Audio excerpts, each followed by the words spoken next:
ये जो मार्केट में एक बहुत ही तगड़ा स्पीडी इंसाफ हुआ है, मैं उसका ज़िक्र करना ज़रूरी समझता हूँ।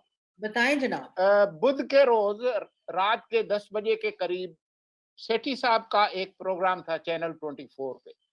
हम्म। उसपे उन्होंने एक सियासी तज्ज़िया पेश किया कि जी पीडीएम के अंदर क्या हो रहा है और वहाँ पर कौन से मुख्तलिफ बयानिए चल रहे हैं और कौन लोग क्या कह रहे हैं। वो एक जिस तरीके से वो तज्जिया एक पेश करते हैं सेठी साहब, उन्होंने सवाल जवाब में पेश किया।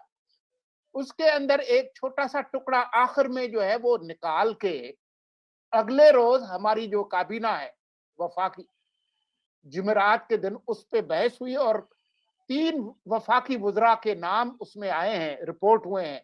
अली ज़ैदी साहब, जनाब चीनी मजारी। शिरीन मज़ारी साहिबा और एक वज़ीर ममलकत हैं, जूनियर वज़ीर इत्तलात के जो फवाद के नीचे हैं, फरूख हबीब। फारूक हबीब साहब। उन्होंने जो है कहा कि ये तो बगावत पर उकसा रहे हैं और वज़ीर-ए-आज़म के खिलाफ तशद्दुद को भड़का रहे हैं और इस पर तो जो है वो कार्रवाई होनी चाहिए। तो अगले रोज़ अगले रोज़ हमारी जो पैमरा है, जिस जो कहती है कि हम आज़ाद और खुद मुख्तार हैं, जो अक्सर लोगों की शिकायत पे काउंसिल ऑफ कंप्लेन में कोई शिकायत जाती है और फिर महीनों और सालों लगते हैं, उन्होंने एक ही दिन के अंदर बगैर किसी शिकायत के उन्होंने शोकाज़ दे दिया चैनल को कि जी आपने नफ़रत अंगेज़ी और जी बगावत तो फला-फला चीज़ें जो है वो आपने की हैं और आप शोकाज़ का जवाब दें और फिर आम तौर पर जब बुलाया जाता है तो कम से कम 2-3 हफ्ते का टाइम दिया जाता है, लेकिन उन्होंने कमाल मेहरबानी से 1 हफ्ते के अंदर उनको बुला भी लिया है।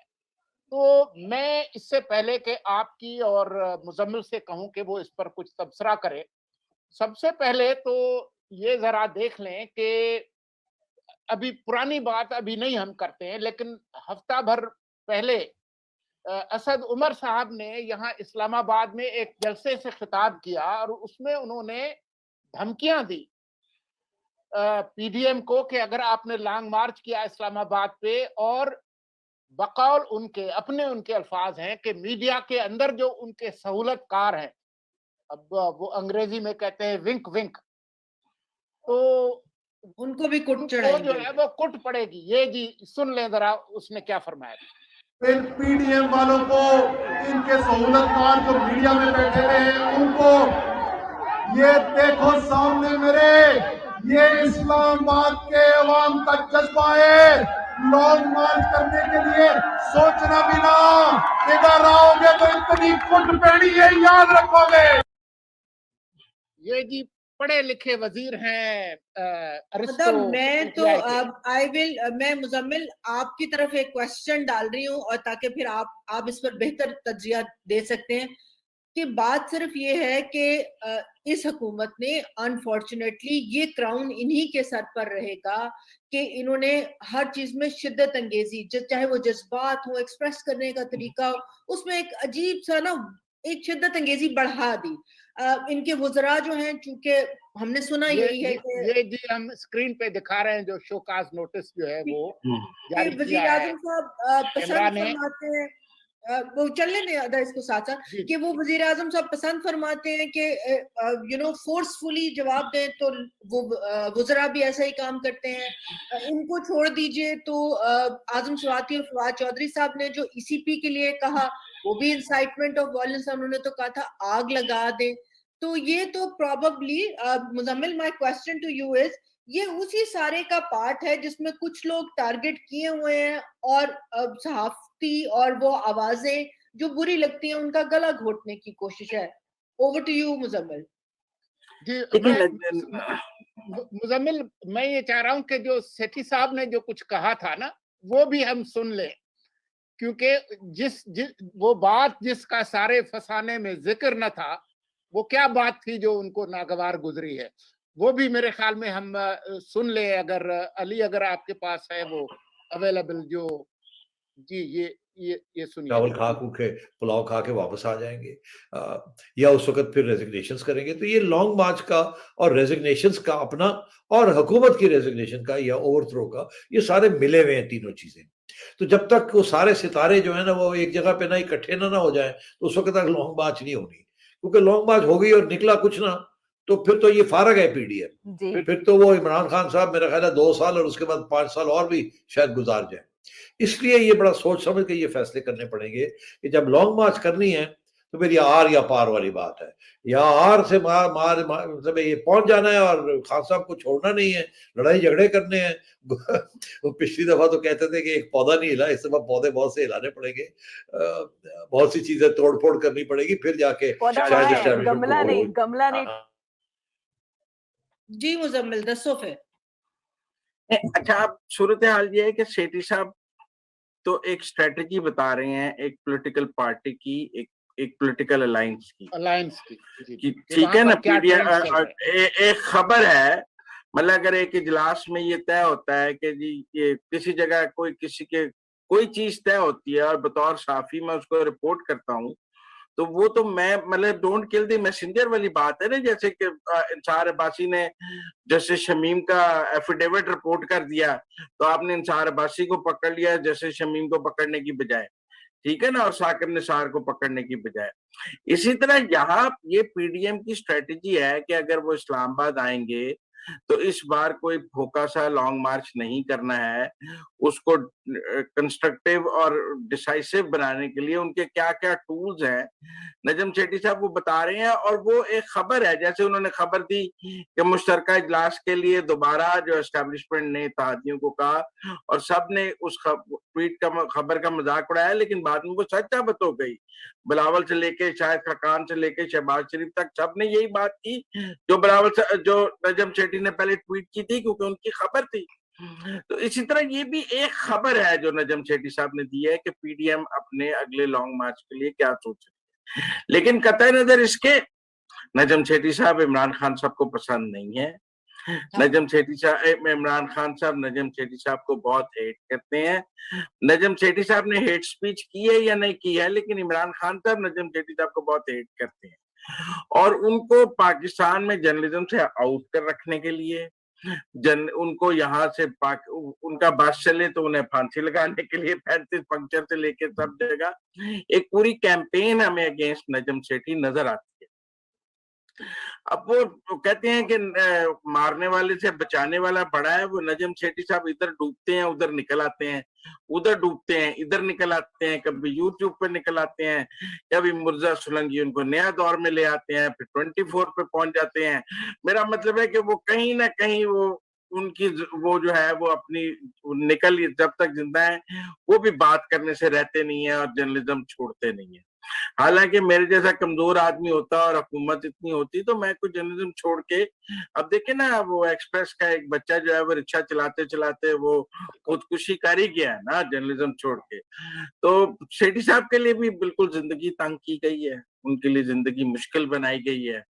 और सिर्फ सेठी साहब के लिए नहीं, इसमें हामिद मीर से लेके बहुत से नाम है और ये बहादुर लोग हैं, ये पाकिस्तान से जाने के लिए तैयार नहीं है। नजम सेठी साहब के लिए भी बहुत आसान रास्ता था, लंदन जाके सेटल हो जाते, किसने रोका था उन्हें, और क्या उनके लिए भी कहीं बाहर रहना मुश्किल था। लेकिन वो पाकिस्तान में रह के जर्नलिज्म करना चाहते हैं, जो मुश्किल फैसला आसान फैसला नहीं है। ये मैं समझता हूँ नजम सेठी ने हालांकि उनकी उम्र भी ज्यादा है, बुजुर्ग हैं, मानते नहीं है वो कि वो बुजुर्ग हैं, लेकिन फिर भी वो उम्र से बुजुर्ग हैं, बहुत बहादुरी और बहुत जुर्रत से इस फस्तायत का मुकाबला किया है। और जो उनके ऊपर उन पर जाती जो ऑनस्लॉट आया है पिछले 3 साल में, जो हम लोगों के इल्म में है, उन्हें ऑफ स्क्रीन करने के हवाले से, उनकी कैरेक्टर असैसिनेशन के हवाले से, उनके ऊपर माशी रोजगार के दरवाजे बंद करने के हवाले से, ये काम नहीं है। और किसी भी एक इंसान के लिए कि किसी ऐसी हुकूमत का, और सबसे बड़ी बात यह है कि हुकूमत भी नाराज, एस्टेब्लिशमेंट भी नाराज। दूसरी बात यह है कि ऑपोजिशन की कुछ जमातें भी उनसे नाराज, मतलब राजी कौन था उनसे, क्योंकि वो खबर ऐसी देते हैं जो किसी के भी खिलाफ हो सकती है, रियायत नहीं करते हैं खबर में। रियायत तो वो मरियम और नवाज शरीफ की भी नहीं करते हैं खबर के मामले में। और रियायत तो वो अभी परसों ही जुमे के रोज जब हमारे साथ थे और उनसे पूछा गया वो जो मरियम नवाज की जो ऑडियो लीक है, तो गवर्नमेंट की जो पॉलिसी है या जो कुछ कहा गया, उन्होंने कहा कि ये गलत हुआ है, लेकिन उसने पूरी तारीख बता दी। अब वो तारीख उनका एक वो शोभा है, तो वो तो एक प्रिंस नवाज शरीफ साहब की हुकूमत में ही उन पर तशद्दुद हुआ था, जो तशद्दुद हुआ था। लेकिन ये पहली हुकूमत नहीं है जो नजम सेठी को टारगेट कर रही है। नजम सेठी भी जुल्म के बड़े आती हैं, उन्हें भी मजा नहीं आता जब तक हुकूमत उनके खिलाफ ना हो, एस्टैब्लिशमेंट उनके खिलाफ ना हो, सब उनसे नाराज ना हो, उन्हें भी कोई मजा की आदत बढ़ गई। नहीं पंगे नहीं, खबर होती है ना जी उनके पास। अब वो क्या करें, वो खबर वो पाकिस्तान। लेकिन बात यह है कि ये जो पीटीआई इतनी अदम तशद्दुद की जो है अलंबरदार हो गई है, मदर तेरेसा हो गई है, ये कोई ये जो समी इब्राहिम को थप्पड़ मारे, जो मुबशर लुकमान को थप्पड़ मारे, वो अदम तशद्दुद का शिकार हो गई थी। जो आसमा शिराजी के साथ, जो गरीदा फारूकी के साथ किया, वो क्या फरहद जावेद के साथ, सना मिर्जा के साथ, कतरीना हुसैन के साथ, सना बुचा के साथ, तलत हुसैन के साथ, हामिद मीर के साथ, अहमद नूरानी के साथ, मतीउल्लाह जान के साथ, अब्सार आलम के साथ, ये लिस्ट तो बहुत लंबी है पिछले 3 साल। और सैकड़ों नहीं, उस दिन एनबीसी एक शो में मेरे साथ बता रहे थे कि 12,000 से ज्यादा जर्नलिस्ट बेरोजगार हुए हैं हुकूमत के दौर में। बिल्कुल, आप मेरी बात सुनिए, जिनका रोजगार खत्म हुआ है इस हुकूमत के दौर में, तो मैं समझता हूँ कि ये एक बहुत मुश्किल दौर आया है जर्नलिज्म के ऊपर और सहाफत के ऊपर। और इस वक्त इस दौर में वो कहते हैं जिस दौर में जीना मुश्किल हो उस दौर में जीना लाजिम। तो नजम सेठी साहब ने भी तय किया हुआ है कि इस दौर में जीना मुश्किल है, तो इस दौर में जीना लाजिम है। मगर ठीक है ना। और मैं समझता हूँ कि वेरी गुड, हमें एनकरेज करना चाहिए चैनल 24 को भी। उन्होंने सेठी साहब को स्क्रीन दी, उनको अंदाजा था सेठी साहब को स्क्रीन देते वक्त के उनके ऊपर उनके साथ कोई अच्छा सलूक तो नहीं होगा उसके बाद। और ये इस किस्म के नोटिस का भी हमें अंदाजा था जब सेठी साहब ऑन स्क्रीन आए, कि चूंकि सेठी साहब को आप कितना भी कह लें कि मैंने भी कहा, सबने कहा सेठी साहब संभल के 6 महीने बिल्कुल आराम से, आपकी आवाज नहीं आनी चाहिए। याद है सोलंकी साहब जो हम मेरे घर पे वो उनके शो के लिए, लेकिन कौन सेठी साहब को समझा सकता है कि थोड़ा बहुत कुछ खामोशी से भी पोली खबरों से भी गुजार लें। वो सेठी साहब का मिजाज ही नहीं है। देखिए जी, वो निकी निकी ढोलकी उन्होंने बजानी होंदी ना ते किते होर होंदे। फिर जियो ते ही बैठे होंदे, फिर 24 पहुंचने की लोड़ थी। हाँ बिल्कुल।